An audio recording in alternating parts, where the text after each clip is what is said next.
What's up, everybody? Welcome back to the Shuttle Drive. I've got a fun little episode for you guys today. Looky here who I have. I have Mr. Snowy Mark Robertson. How's it going, Snowy? It's good, Wade. It's good. Good to see you at the other end of the camera. How's things? No, it's not too bad. Can't complain. Hanging out. Maybe we'll get some more of this rain. Actually, it rained pretty good today, didn't it? Well, it's supposed to be more. I'm kind of looking out the window now, and the ground's already dried up. But yeah, we're supposed to be on flood alert, so look out. Just so you know, me and Snowy will have the new Dagger codes on Toxaway tomorrow morning at 9 a.m. running people down. Anyone that comes, bring your high and dry, bring your... Yeah, we'll have demos at the put-in slides right at the top, put in the road. Gonna put in at the road and just slide on down. Any first timers that really want to experience Toxaway, me and Snowy know it pretty well. Yeah, it's good to go. Yeah, Snowy. We'll get into it. Obviously, I know this, but you work for Dagger Kayaks, and you have been designing for them. So I'm thinking about 16, 17 years now, maybe 20. Yeah, since 2003. Yeah. And one of the questions that I want to kind of ask you today is about the new Dagger Code launch. That boat, took a little longer than expected. It might have, but it happens. Anyone that's been in the kayaking biz, we all know that things happen and sometimes molds change and we need to change directions. But I just recently did like an on-water review on it, and I really like the code a lot, and I was really impressed on the final product you guys put out. It met my expectations on what Dagger's lineage is. I just wanted to know kind of what your vision of the code was, or Dagger's vision. I know it's a team effort. It's not just you on a pedestal up there. It might be. I don't know. I can't see. I don't know if you're on. No, far from it. That wouldn't be a very, very fun pedestal. But no, it's a fun project. Yeah, thanks for the review and everything you did on it. It's like you say, it took a while to kind of get it to market, and that's just the nature of the beast a little bit at the moment, and lots of challenges along the way. And don't need to go into kind of all the reasons, but it's there, and kind of all sizes are available in the shops and becoming more available, which is great. It was a really good project. I mean, you'll often hear me say how stuff's sort of team driven and, team tested, paddle approved, and it's a Dagger mantra, and we truly believe in that. And, trying to involve, a fantastic Dagger team that we've got in that testing process, and different people bring different things to the table for the projects we're working on. But yeah, the code, I think, we started the first prototypes for that in April of 2020, I think. So right, sort of lockdown time, and where kind of like the world was really weird, and still is at times. But when do we paddle? Where do we paddle? How could we paddle? And so yeah, that was kind of the start of that boat. But yeah, the vision behind it was we had the Phantom in the range, and that was doing really well for us. But obviously, it's just a one side of the Phantom, and kind of got that one released, and looking for something that was going to cover the bases size-wise. So wanted to bring all the sizes that are needed to the market. Looking at the Mamba in the range, which was old on its second edition and still selling well, but was definitely dated, and just really come with something new and fresh that replaced the Mamba, added to sort of what the Phantom could do in terms of sizes, but also a fresh vision on it. So yeah. Just for a lot of listeners out there, a lot of people didn't know the Mamba has two versions. There was a version that came out in 2004 or 5, somewhere around that range, and then it was revamped. Maybe it was a little earlier or later, but it was revamped in 2012. Yeah. So the first version, again, was 3 sizes, and then the second one came out, I think you're right, 2012 was the next generation of that. And that's, out of those sizes, of those boat options, the Mamba 86, the large one, did really well for us in terms of a big volume, big water. To me, kind of pushed some things forwards, I think, at times, in terms of what that boat could do, and opened up some runs. And I might be wrong on this. I think, wasn't that the boat first ran Site Z on the Stikine? Was that what Benny was in when he first ran that? Snowy, now you put me on the spot. Normally, yeah, you're the historian here. You've got that. More like Rain Man without all the good qualities. I can't count chopsticks and all that. I'm just dig deep into that, not that big brain if you want. But anyway, Ben Mar did paddle a Mamba down several things. I do remember him in a Mamba a while back. Yeah. And it's a great boat for that, right? Yeah, Yeah. exactly. Like Eight those sort of six, the eight big, six. the 86 for sure. Yeah, size wise, it was a big volume boat. Maybe not big, by today's standards, but like super stable, kind of like crush through everything, good for sort of loading for overnighters, and yeah, kind of proved itself really well in that bigger volume. But at the same time, was did really well as an instructional platform, and that's where the first Mamba had come from. That generation of we worked with the NOC when we tested that boat a lot. Instruction platforms, places in the UK and Europe, and who were teaching out of that boat as a kind of sort of beginner intermediate platform as well. And so it was a really good step. So they still have it in rotation over there in Europe, right? They're still selling it. The MX. Yeah. Still there. They do sort of different variations on it, outfitting options. I believe it's with the code coming in that's going to get superseded and get sort of dropped from the range. Will it get a club spec also? Yeah, I mean that's exactly. They have that club spec. They, basically we get left out on the club specs over here. Snowy, let's bring club specs to America. I know. I've always boggled my mind that doesn't seem to sort of work at retail over here. It's just like one spec and that's what you get, and it's that one price point. And in Europe, it's kind of a 50-50 split, and they do have that big sort of club program as well. And they'll buy fleets of boats, and everyone can kind of come along and try it for the first time. And yeah, it's it was done in the last version Mamba with the welded in seat track, adjustable seat. It had more like the play outfitting, but the problem was I didn't really see that as like a club spec. I seen that as kind of like just a really kind of a high performance spec in a lighter package. If that, that was it with that. We had the creep spec and the play spec, and so one was lighter than the other. That was really and more adjustable, like adjustable on the fly with the seat. And eventually, the creep spec kind of won out in terms of its durability and safety and strength. And so yeah. And currently, that's not being offered, or any plans of offering that in a code. That's not the plan. No. Okay. I mean, one spec, just for what we're trying to do with that boat and where it's positioned, and minimizing SKUs, baby. Safest boat possible. Exactly. Let's tell what it really means. How about minimizing SKUs? I know what it's like. Metal parts and pieces. Too many choices. It's like you go into the shops here and you Asking Robbins. No, the peanut butter aisle. I don't buy peanut butter. I just can't stand the stuff. I know you can't. Well, down there, and there's like 500 different types. It's like how many types you really need? So. Yeah. Well, you're at Trader Joe's, so I get it. I'm at Walmart aisle or dollar store, and you're at Trader Joe's. Just kind of like with the Nomad project, you had a boat with a long history, like the Mamba, and you had the task to improve that design. What were you looking at? Like what kind of parameters were you thinking? Okay, this is going to do this. This is what I can improve on. This is what I can improve on.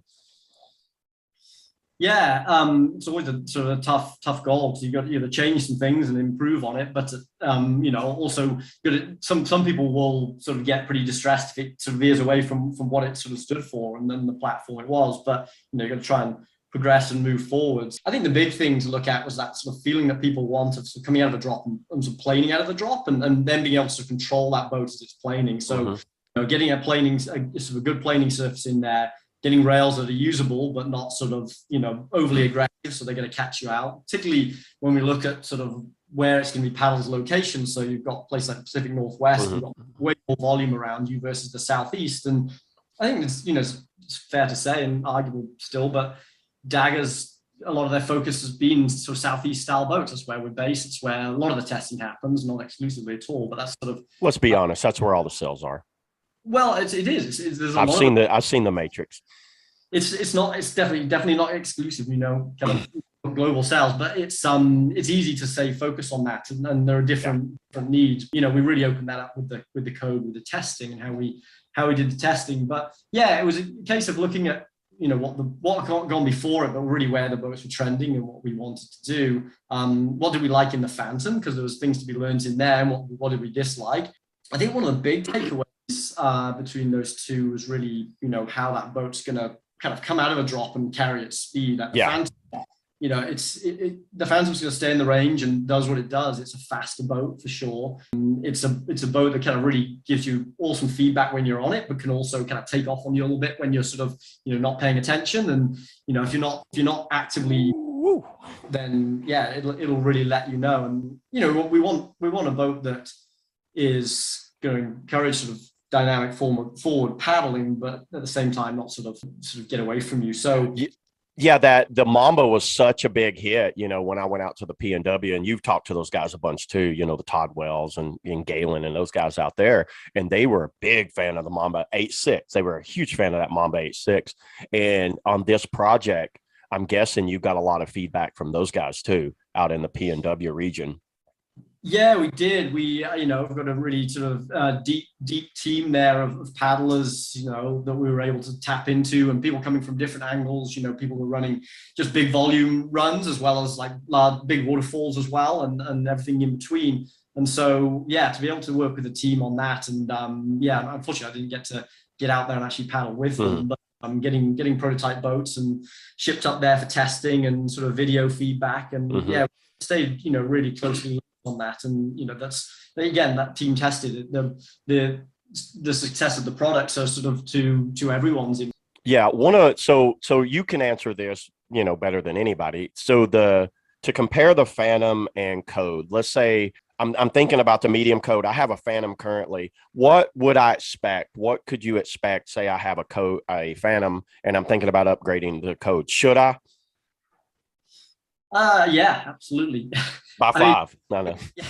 Because here's the reason why. I think the first thing is sizing. I've mentioned it already, but you can find a boat within that size range, a true small, medium, large size, that's going to fit you really well. That's going to fit you whether you want, a smaller paddler who wants to float super high and dry, and floating on the surface and sort of charging over everything, down to sort of smaller paddlers who we've really not catered super well for in a little while. And so that's the first thing. And I think that the range does cover that well. I mean, I'm sort of able to paddle and test all the sizes and actually can fit all the sizes. And surprisingly, with the large, even like it's not a boat that kind of owns you. You'd think it'd be 97 gallons, like it's going to be massive, but it really doesn't paddle that big. You're right. I put the large through the paces. And when I set in it on pavement, the large felt large. It felt big, but on the water, it did not feel that big. I don't know what it was. It just, I don't know if those rails and the link translated really well to the paddling. But when I was sitting in, if I just set in the store floor, I'd be like, oh, this is way too big for me. But it actually wasn't. I'm around about 180, 185. What are you about, 140, 150? I'm 150, just under 150, yeah. Yeah, so you can go all 3 sizes. Yeah. I found out real quick I can't go the smallest, no way. Well, yeah, you gotta get down to your fighting weight, Wade. Well, that is true. Well, hey, yeah, I mean, it's definitely we didn't want to make a boat there. It's easy to just kind of squeeze up on size, and then we'll miss some people out. And in a way, I sit between sizes. Do you think I'd sort of size a boat that fit me a little bit better? But I definitely sit between sizes somewhat. But I testing the small, even high water runs on things, and felt like I could paddle it pretty well at mine. But yeah, I think 180 you're going to be out of that size range. But yeah, I guess back to the differences Code to Phantom. So sizing is the big thing initially, and then it's really that the speed at which the Phantom will come out of drops and into the next drop. It's kind of planing out. It's carrying its speed through.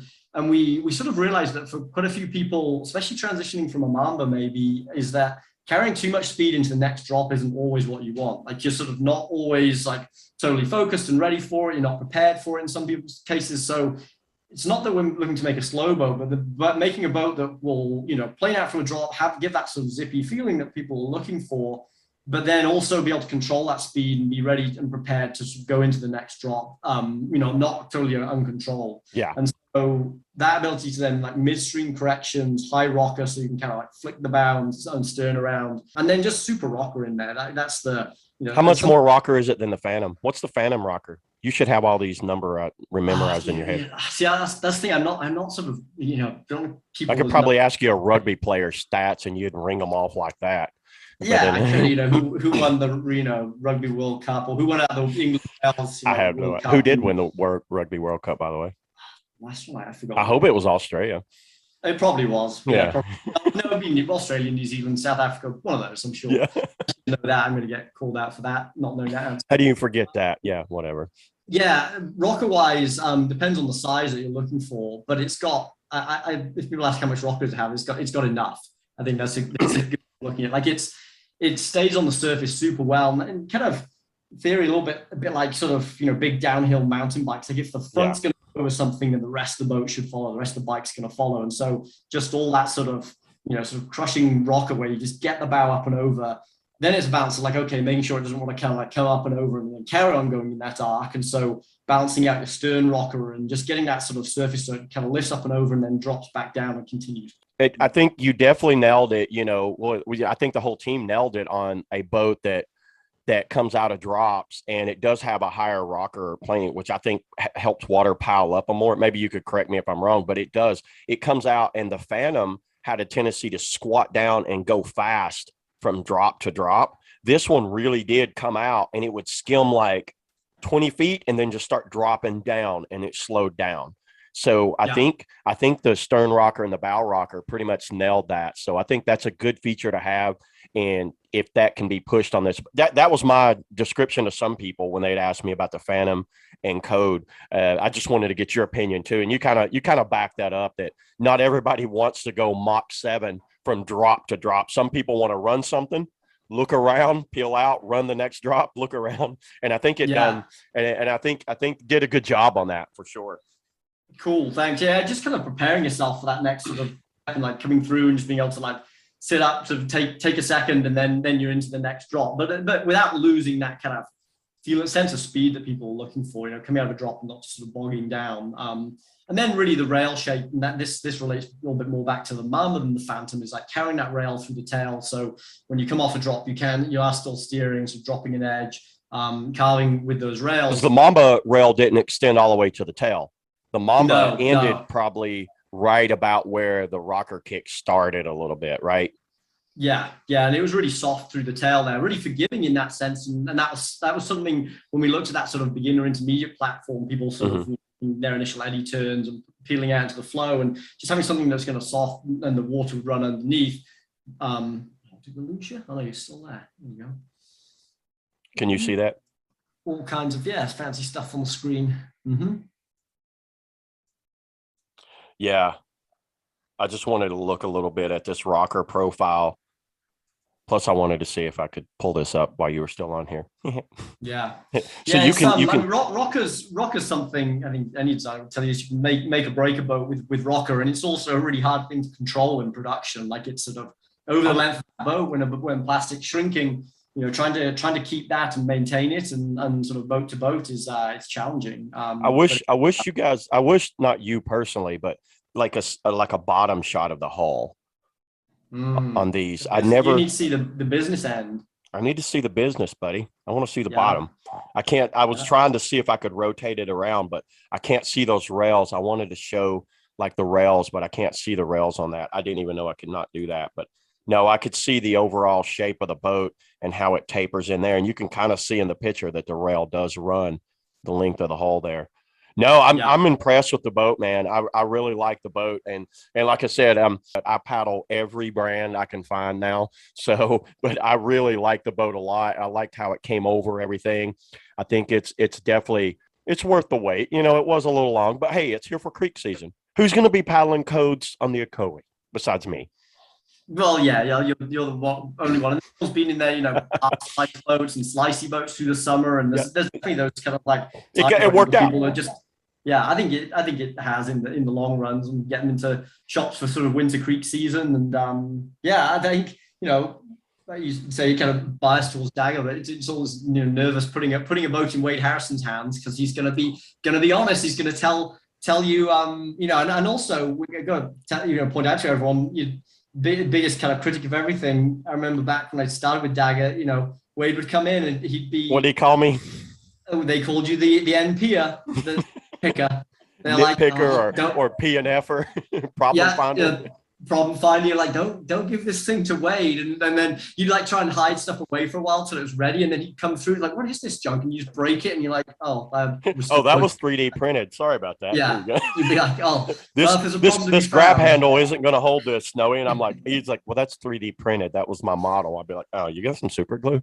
Yeah, I'll glue it back together. But no, it's true. Like people would be super nervous. Like, give it to Wade if you want it really sort of proven out. They get it with the NPer. Yeah, man.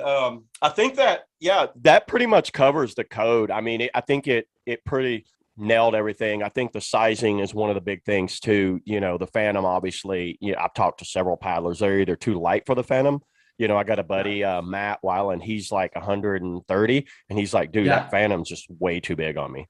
And he just sat in it. And then I've talked to another guy that's like 225, and he's like, it's just too small. It just feels too small for me. And now I'm like, try the large code. Now try the small code. Yeah. Yeah. It had a pretty, it had a pretty good spread for being a single size boat, but there's always limitations. And someone's going to want to be in a boat and be sort of, deeper in the water and more engaged in there. And other people just want to float super high and dry. But over the Phantom as well, the Phantom is part of that thing where it come through and just like speed out of drops, but getting a bit more support behind the paddler as well. There's a little bit more width carried back in the code. Behind the hips, baby. We learned from that, and just like where we wanted to put the volume and sort of packing that volume really tight in behind the paddler and filling it out. And just things that we learned and bringing a new boat to the range. And a bit like, people like Soprano are doing with their keeping the 9R in the range, is their sort of super boat. And the Phantom, just for everybody listening, the Phantom is staying in the range. I really like the Phantom. I mean, I still own a Phantom, and I would use it right now. I wouldn't use the code in a race. I think the code, not saying you can't do it. I don't think it has that speed out of drops that we were talking about. I think it does have that tendency. I just noticed that they did the Great Falls race up, and some of the team guys were paddling Phantoms. I was like, well, that makes sense. You need that longer water line and speed. That the code is that drop pool type boat, not screaming from drop to drop. They are drastically different boats. Yeah, definitely. And, I think, speed can also be found in staying on the surface as well. If it bows up again. That is true. Just has to Nirvana. And, different kind of styles of runs, and that lends itself to those different boats. But a lot of the team, this weekend we're using the Phantom because that's why it's there still, and keep it in the range. Speaking of in the range, what do you think is? We'll change subject on. I think we covered everything on the code. Yeah. So what would you say is the biggest mistake as far as a boat, like that you've done, that you've worked on? And I won't bring up the Crazy 88, but is there another boat out there? Maybe it's Crazy 88. I don't know. Like, what boat do you look back and you're just like, oh God, that was terrible? I personally, I feel like they're all good. I know. No, far from it's out of the lineup, so you can say whatever. You've already got the sales. You're not killing the sales of it. Maybe some used. They're all great. That the Dagger Agent for me was just a tough one. I think it was a real sort of transitional time, like when we worked on that boat. So it was right through the first sort of boat that I guess, when I first came in working alongside Mark Lyle and the team that was there then, and then sort of started in on that Agent. And they come in 3 sizes? It was. Yeah.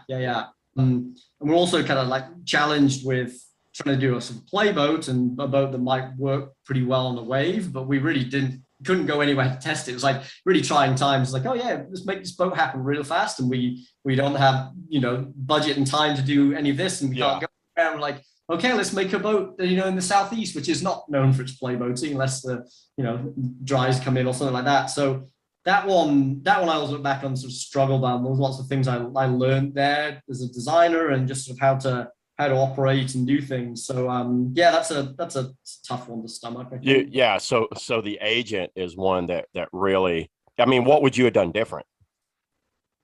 Oh, just everything. just pretty much everything. I mean, playboats in themselves are sort of tricky because the sizing has to be like so on it with there it is. Like, don't remind.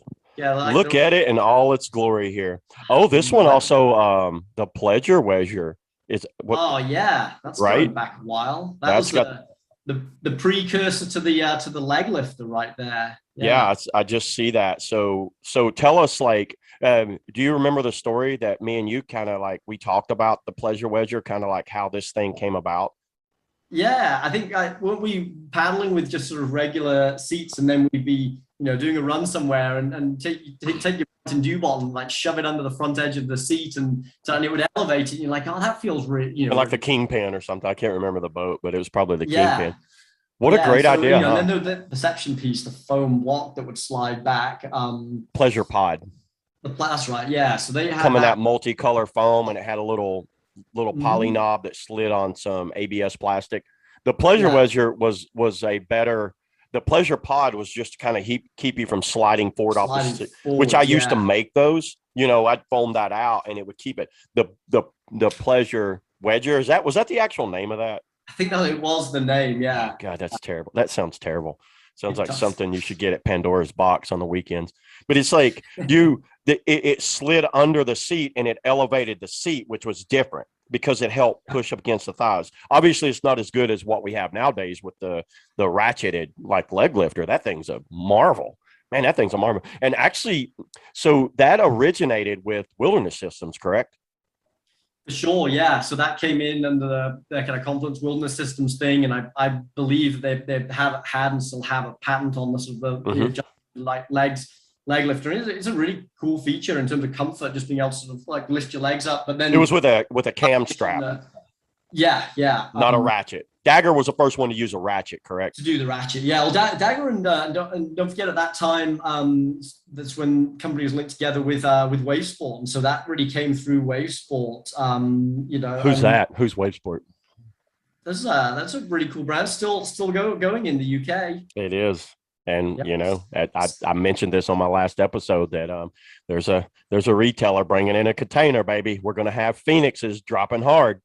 I know they're gonna be appearing, but yeah, they're still pushing the brand, and the brand certainly towards the end there was towards the end in the US was still really strong in UK and Europe, always has been. But yeah, I remember I think Robert was the first one to take the leg lifter from sort of a wilderness platform, and he put it in some of the I might get my history wrong here, like Project. Maybe one of the later Project X's or something. Yeah, Now, is it still patented by a Wilderness System?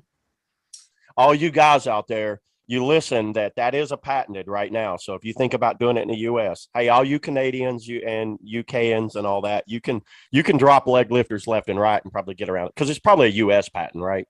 Oh, I doubt it. I would imagine it's going to be global. Well, I don't know the exact ins and outs. well, It's big bucks over here. been around for a while, and I believe it's still current because it's some things you should kind of put all the work into and to protect yourself. And other things, a bit like with the step out wall in Dagger when they first came up with that.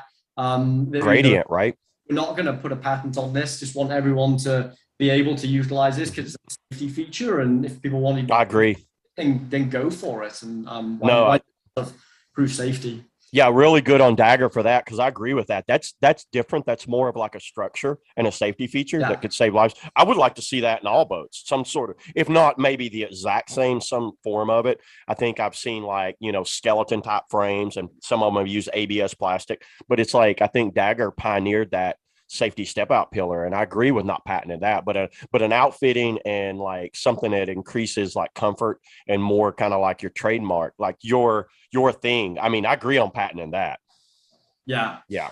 and some people will say that outfitting's a bit of a crutch, and you sort of don't need all that stuff. But I think the ability to customer wants something that's kind of ready to go out of the shop, out of the bag, pretty much now, and so spent a lot of time back in 2011, 2012 developing outfitting that did just that, and brought a lot of adjustment, but sort of a solid system to market. And the cool thing as well, and this is something with the bigger boats, and just testing the bigger boats, I noticed if I put the seat shims under the seat and actually boost yourself up, you can size up and size down by taking them out into different size boats. So it's a cool feature too. Yeah, and I mean Dagger, it's no secret out there. Dagger owns the outfitting department. I at times, it does look a little like overcomplicated, but it's one of those things, kind of like what you alluded to there. Have it and not need it, and if you don't want to, use the leg lifter, just don't lift it up. You don't want to adjust your thigh braces, don't adjust them. Don't want to do your toe cups, don't do them. It's like, but at least it's there, and it is a lot going on at times. And I know I put out videos, and Daggers put out videos, and team have said like how to do it, but just educating people, like the toe cups. Me and you we were talking about toe cups not too long ago about Daggers toe cups.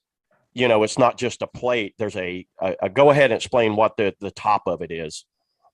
Yeah. So it's kind of like a sort of toe shield as such. So filling out that space in a bulkhead, so you don't sort of go over the top. And I don't know if you've had this, but you go over the top of a bulkhead, and then all of a sudden, boat can expand and contract when you hit something. All of a sudden, you've got these kind of finger cuffs around your toes, and you can't extract yourself back out. And not that you'd be paddling boats barefoot or anything. That's a terrible idea. But Terrible idea. only slalom paddlers do that. Yeah. Wait. Yeah, it's too heavy. It's too heavy. 16 grams of shoes. You got to be able to feel the foam on your feet. Mm-hmm.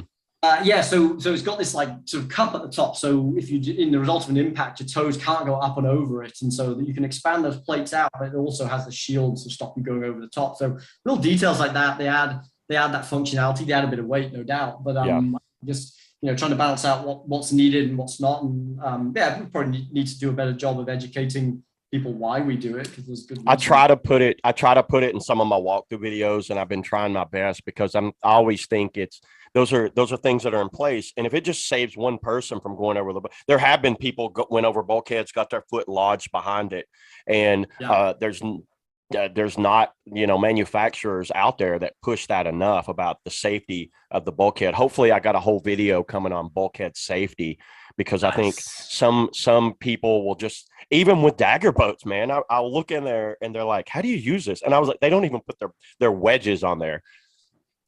Like, it's just, they're up on the plastic. With that bulkhead safety thing, are you going to do like a crash test dummy thing, and basically just like find a drop that you can just you just repeat over, and like a drop in Alabama, like Little River Falls or something? Yeah, that's good. You basically come off that first drop and just no stroke it and see what happens. Man, I don't. You've got to do it. The consumers want to know, and you're that guy. Yes, no. Yeah. So the agent, you hated the agent. You still hate it. It keeps you up at night. I learned a lot. You loathed it. It wasn't my favorite. Yeah. Yeah, it was kind of interesting times, like what people wanted out of a boat, and wave boats were kind of like a thing, and so all wise that boat didn't sort of score super well, but it was it's fun sort of learning, and kind of in the UK grew up doing a bunch of play boating, a lot of good whole stuff, and then you come to the southeast and sort of you lose a lot of that because that is true. Yeah. What is there a design you look back that you're like happy? That makes you happy? I know what you're saying, the current ones today, but I'll go ahead and say that. Outside, okay, let me rephrase that. Outside the code and the current available boats today, like way back, is it like it may be a discontinued model or something? Yeah, I mean, there's a number you kind of like sort of draw sort of really sort of good experiences from, and just the process of them sometimes as much as like the end result of the boat can be really, really rewarding. I think I think back to the Axis. Well, I can go back further than that. Back in before working at Dagger, but worked at Piranha for 3 years, and just working with the team there on some really cool sort of like some concept idea stuff. Yeah, X6F adjustable rocker. Wow. I think that was just coming out when I was leaving. How about a little loop thing? Yeah. I mean, just screw in loop thing. Trying stuff, but I remember getting a good opportunity to work on the Piranha Sub 7 was really cool. That's still a really good boat. Yeah, learned a lot with the team there, and Graham Macris, Jason Buxton, and all the guys that were there, Bob Campbell, that crew there then, and then fast forward from there, and again some sort of experiences like working with the kind of collective group on the green boat, because part of that was also just a sort of challenge of getting that boat to market, not just like working on the prototypes, which was really cool. And obviously, well, that was 100% Pat Keller from a video I've seen. It might well have been. Yeah. I think there was a pretty big group surrounding that. There was, yeah. Over a ton of that boat, no doubt. He gave a lot of feedback on it. Yeah. Yeah, well, he shaped on that boat, and there was a lot of hand shaping going on, and so then taking that and putting it back into CAD so we could then make mold tools. But it's still in the lineup today. I think it's going to, it says like a seasonal model, so I think it's just dropped out of the line, full time. But I think it's like those things like. Oh no! So we can't order one. We better get one for the green race right now. which You brings me better, you better. which brings me to the Yeah, next I topic. think there's some in inventory. There's not much else in inventory. I was looking for an excuse because And last year you had a great excuse. I think last year you went to the UK, right? During the green yeah, race. So I you was got a good still, excuse to get out of it or something. I was wondering, I was yeah. like, if you're already getting your race training in this year. Oh, I mean, it's always race season, I Wayne. know. When when we're paddling back across the lake on section 4, and next thing, like, well, someone's speeding up a little bit, and someone's speeding up, and Oh, we're doing that no matter last what. 5 minutes is like a full sprint just because. So yeah, Are you going to race. be in town during the race this year, or is it I still too far out? hope to, yeah, I hope to be back. I'm due to go to the UK again before, but I hope not to be kind of trapped there in sort of quarantine world and be able to. You never know. Because yeah, I missed last year. I missed the year before with a rib injury. So Oh, that's right. yeah, I was all messed up. So yeah, it's race season. So Which brings me to the next topic. The Vanguard is no secret. I'm not talking top secret here. The Vanguard's 3 years now. Is there any future like of the Vanguard? Is that something that maybe still in the works, or is that something that, what do you think? I hope so. I mean, I don't definitely never did, and certainly now don't, to get to sort of make any sort of calls on what those sort of production-led projects might be, but things that we can work on, learn from, work with the team, and have boats that the team, want to paddle, and we can develop over time, because we're definitely slow with that development, but usually the products last a long time in the marketplace once we get them there. But the Vanguard is one of those that, we already know what we want to do as sort of changes and iterations. And I know this last weekend, like, it took 1 and 2 at the Great Falls race in the Vanguard. That's true. So kudos to the guys powering it. They are the machines, right? It's just you put some V12 engines in it does help. A dugout log, and they'd still paddle awesome. So yeah, we can expect it June of 2022. Nice. Okay, my order's in. Yeah, I think that's the production plan. Yeah, you heard it. Actually, I mean, yeah, you just set it for us. We'll just work to that. You just tell us what you want, and we'll just knock it out. Yeah, I just wanted to bring the Vanguard up. It's been in. I know it's more like a team project right now, and a lot of people need to understand that boats like that, in the grand scheme of things, I think the Code was definitely needed more than a Vanguard. You want to sell. Yeah. You want to sell 50, right, make the Vanguard first. Yeah. Yeah. It's kind of, what do we really need to do to fill out the range, and then what's the public going to buy? And, the cool thing about sort of that longboat category is that, Dagger was right there front and center with bringing in the new batch of longboats, for racing and just downstream fast. And a lot of people look at things like the Green Boat and Stinger and the Green Boat and Stinger kind of pioneered the way, right?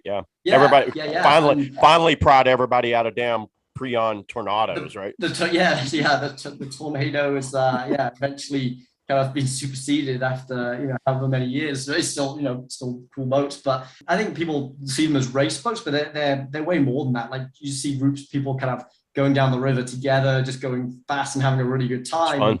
I think I remember first seeing like a crew of people coming by in like Stingers and Green Boats, probably like 8 or 10 of them on the Upper Gauley. Golly Marathon, baby. Just whizzing through and just loving it. And I don't think they were race trainers. I think they're just like out, to do the full lap. Sure does help that flat water, doesn't it? Oh, it does. Yeah. Trust me, I took a Super Ego on a marathon. Boy, was I about halfway through, made a mistake. Everybody else they told me, hey, we're going to have a slicey boat day on the marathon. I'm like, all right, I bring a Super Ego. They all bring RPMs and, mongooses. I'm like, these are half slices. Yeah, I know. Oh, I almost walked out at the trail and hitchhiked. But yeah. Have you ever done the double marathon on that? I have not done the double marathon, but I don't, what would that be? 30? What is the marathon? 60 miles? How far is the marathon? 22? I can't even remember. Yeah, so it's over a normal one, isn't it? It's not that I don't think I could do it, as long as the days are long enough. Well, even if they're not, once you get past the upper Golly and you're on the lower, it's pretty. Well, the problem with doing with you though is like you get partway down river and you stop to chat people because like you can't. Well, whatever. Yeah. You know, Wade High fives Harrison? and bro hugs the whole way down. What kind of paddle are you using currently? I know me and you both are big fans of the AT Superlight. Yeah, it's hard to beat that.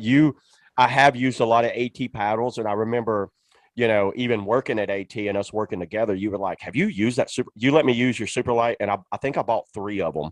I ended up selling like 2 of them, and I have one, and it's still holding up really good. It is starting to delam a little bit, but I think I seen you out on the water the other day, and you had something called a VE paddle, vertical elements. I did, Are yeah. you allowed to talk about that? I think so. Yeah, They're in production. they're available paddle. Yeah, you can buy them. So yeah, Where are they manufactured? what's that? Where are they manufactured currently? So they're made over in the UK. It's a brand that's been around for a good while. VE, and then I bought last year or 2 years ago by Palm Equipment, paddling gear, and then Palm's also the licensee for Dagger in Europe. Other products. And so they bought the VE paddle brand production, moved all the production in-house. So everything's kind of there under one roof. And they've got a really cool team working behind that, and super knowledgeable group. Where it started with Stuart Morris, who started it, like super knowledgeable in kind of composite stuff, and a paddler, and just kind of walks the walk and just knows what he's. So yeah, they bought that brand and have those paddles, and using Palm gear for the longest time. So I had the chance to use one and try it out. They're really cool.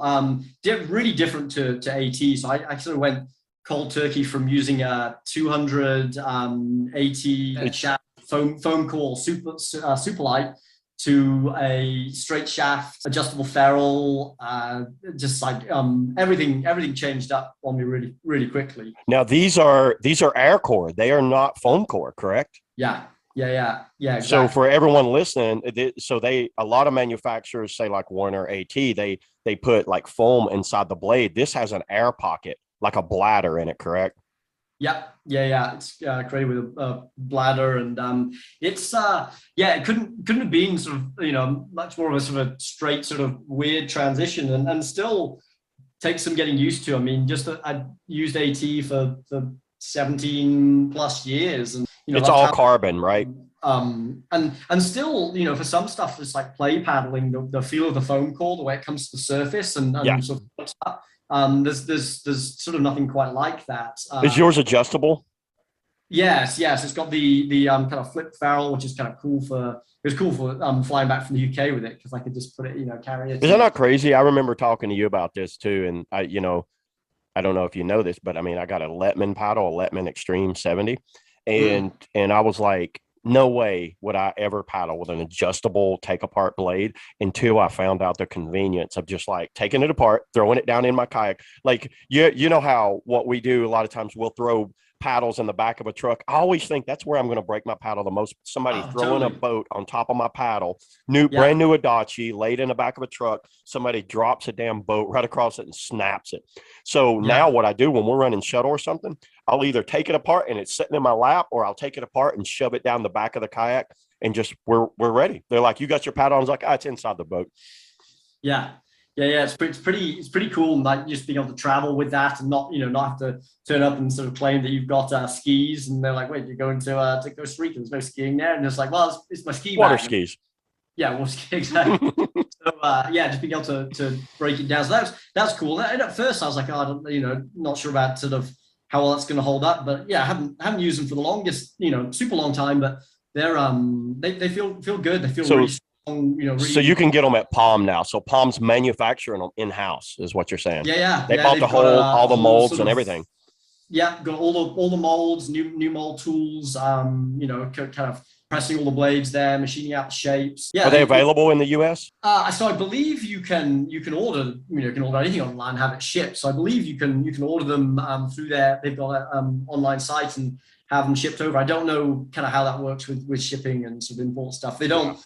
I don't think they have distribution as such here, but worth a look. I mean, there's good paddle options out there. Paddles are interesting. I know what I like, and so don't really veer away from it. It's hard getting away from that AT. Get used to it, and that's the thing. It's a tricky one, but I'm surprised. But you haven't used a Lettman. If you did, you would own one. You would go out and buy one right away. I've heard good things. I've heard I've tried one. I haven't used one for a long full day on the river, but I've tried them, and yeah, feel good. Power. Well, it wouldn't be a podcast, unless you asked about the paddle length and offset. Isn't that what you're supposed to ask on a you're an adjustable guy like me, so I'm like whatever the hell I want. Yeah, well, exactly. I was gonna say I can go 202. We're just a click of the thumb. What do you want? I think ours is probably about the same. I can be like a 202, 204. Yeah. 90-degree offset, left-handed. You name it. Sometimes I just paddle left-handed just for the hell of it, just to just see if I can. It's weird. I do. No, I'm not going to kind of. If you want me to harp on something, I think I've been harping on this too much, and I don't want to become like somebody else, some other podcast I know. But do you run a toe tether? I do run a toe tether, Wade. Yeah, I heard this has become a slightly controversial topic of late. Kind of like paddle length. I think it's my paddle length. Yeah. It's I do use a toe tether, and I don't need to tell you why. The reasons why are obvious. But I also you want to be tangled up in trees. Well, no, because it's all down to how you wear a toe tether. I know. I've got two options on my I'm not putting this in the podcast because I've done it on the past 3 people, and I'm like, I realize that I'm becoming it's my paddle offset. I was like, oh God, I gotta quit. Yeah. I went on about Boyd, about wearing toe tethers, and now you're the first one to come on that wears it. So I almost want to like.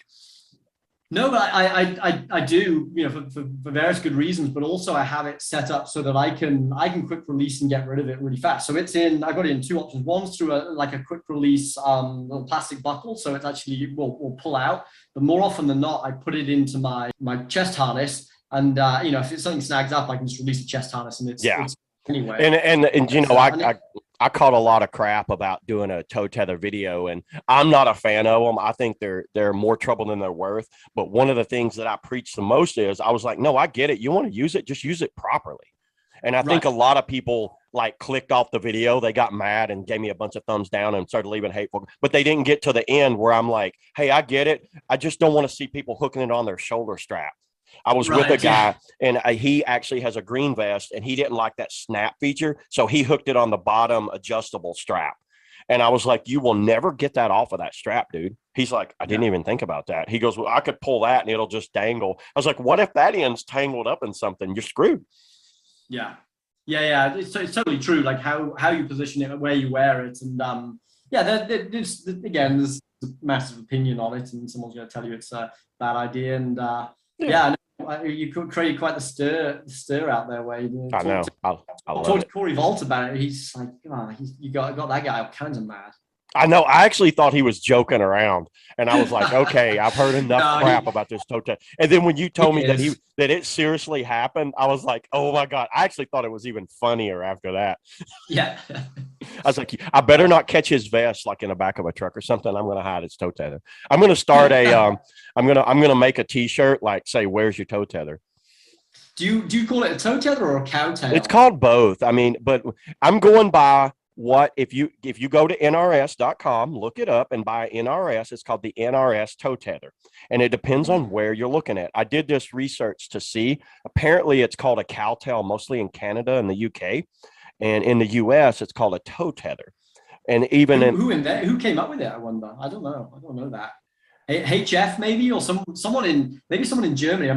That's a question because I really don't know. Where did the toe tether, like who came up with it? I'm sure the rescue vest hasn't even been around that long. Yeah. I don't know my kind of PFD history. I know, some really cool stuff there came out from sort of HF and Palm did a lot of sort of pioneering. I keep forgetting about HF. That brand is UK, right? Yeah. No. Germany. Yeah. Germany. Okay. There's a lot of really cool soft goods companies. A ton of them in sort of UK, Europe. I know. I wish more of that gear would get over here. I see such great quality gear out of the UK. You know, not like the US doesn't have great quality gear too. It's just, man, is it not just really a good time to be a kayaker? There's so much great gear, so many good boats. Everybody's doing a really good job now.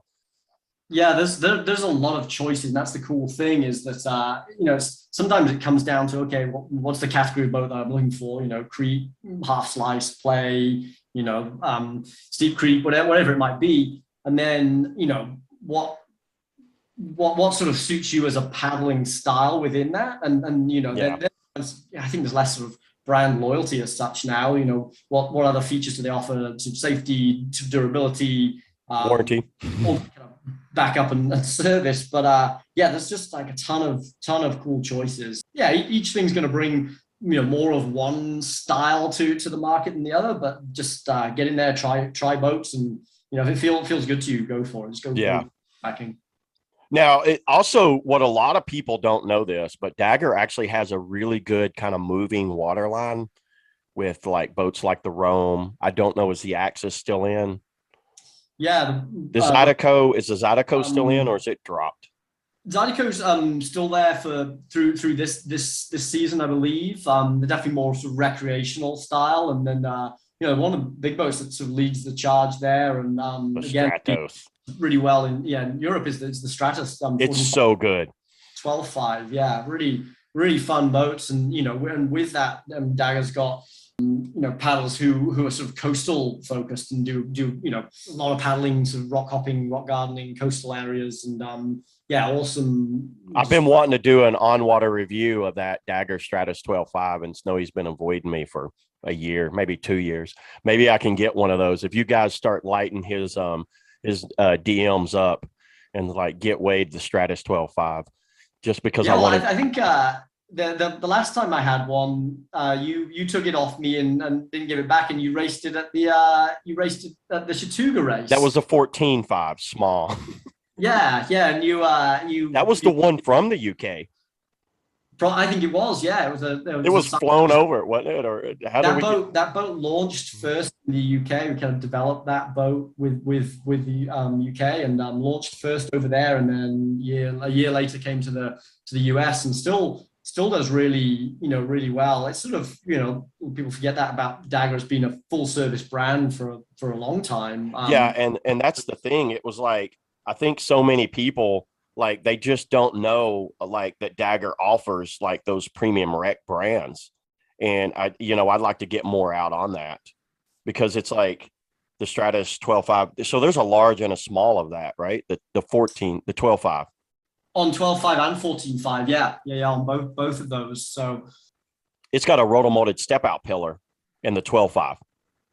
Yeah, because it's a rock garden type, which is, and I've been out on the ocean a couple of times. One time you tried to kill me in a hurricane, but we won't go there. It's oh yeah, I remember that. That's right. Hey, let's go surf some swells. There's a Hurricane Irene or something coming in. Yeah, you just showed up out of nowhere, and I was down the coast in a damn kingpin. Yeah. Yeah.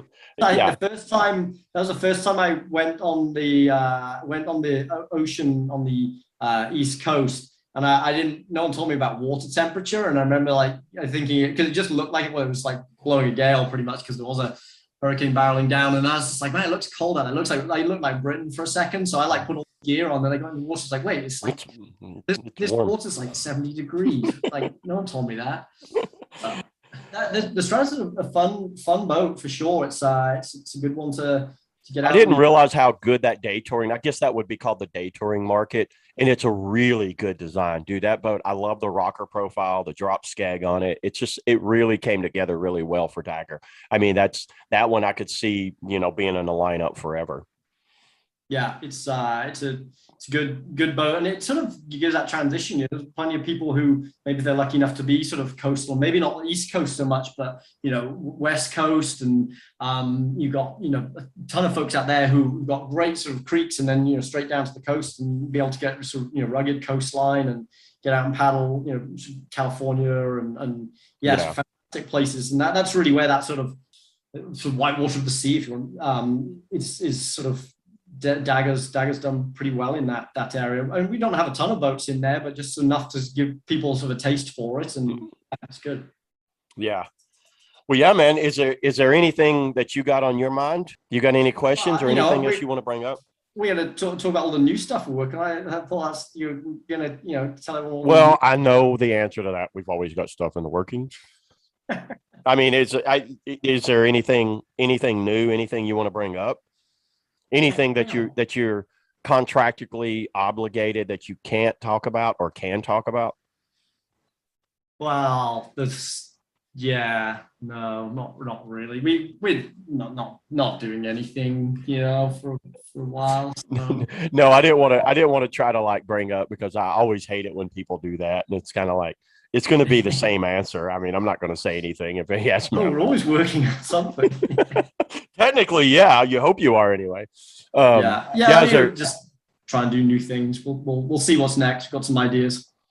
I don't want to go into too much about Confluence. Yeah. I will save that for Scott Bowers. I want to talk to him and bring up more Perception and Dagger and kind of like where that's going with that.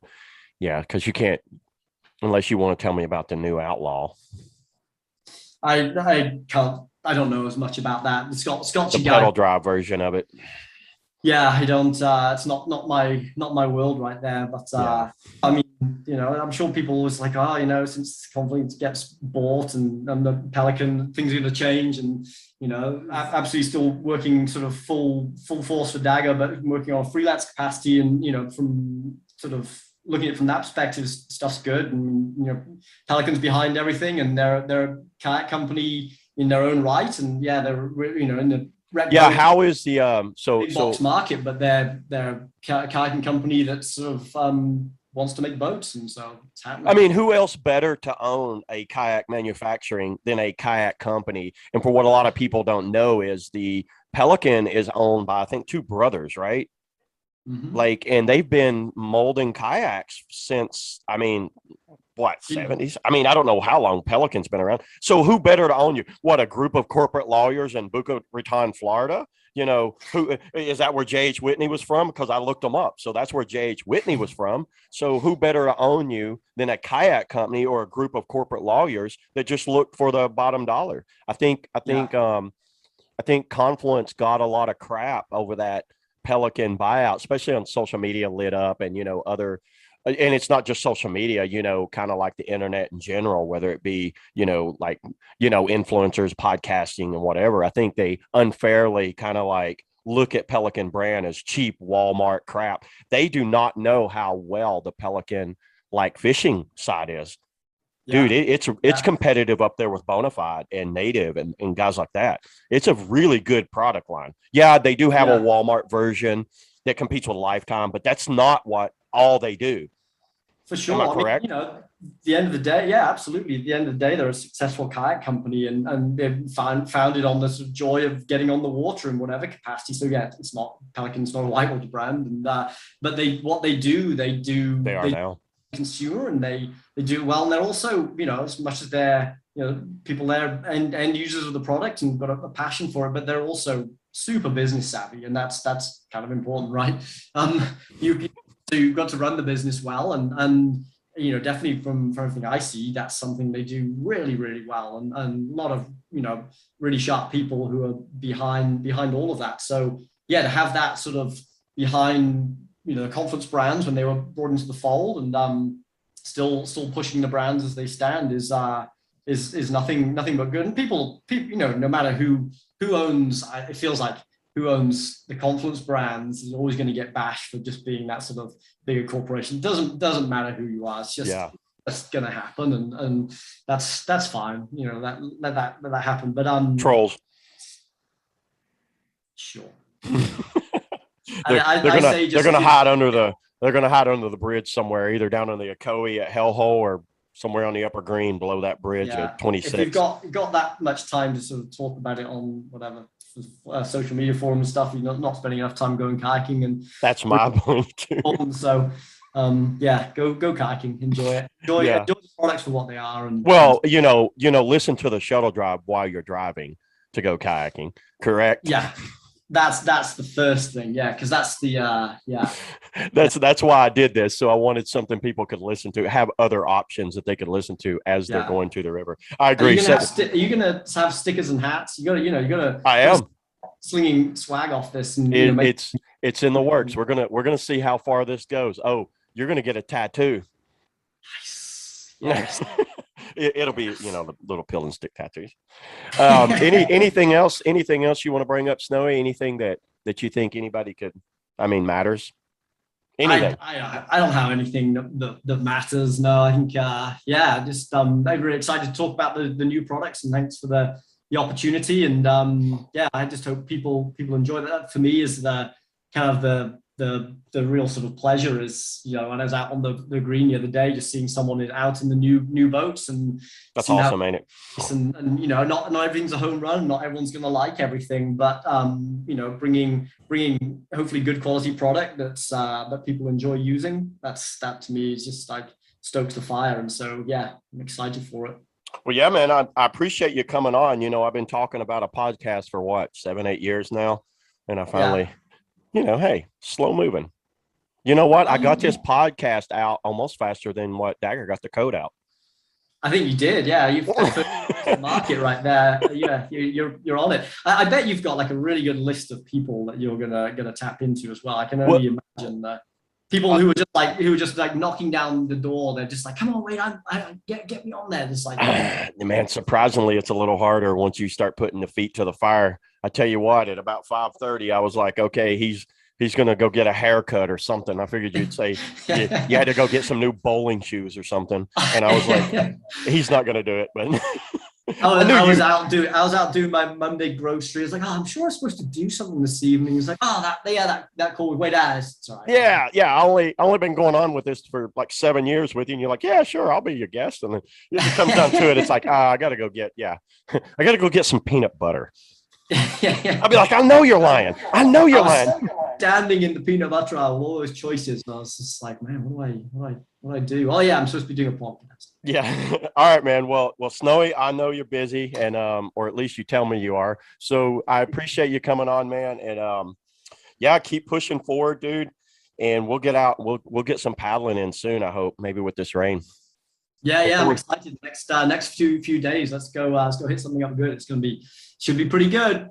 All right, Snowy, man, it was good talking to you. So everybody, that's Snowy Robertson, and that's it. I guess we'll end it there. All right, see you, Snowy. All right, bye.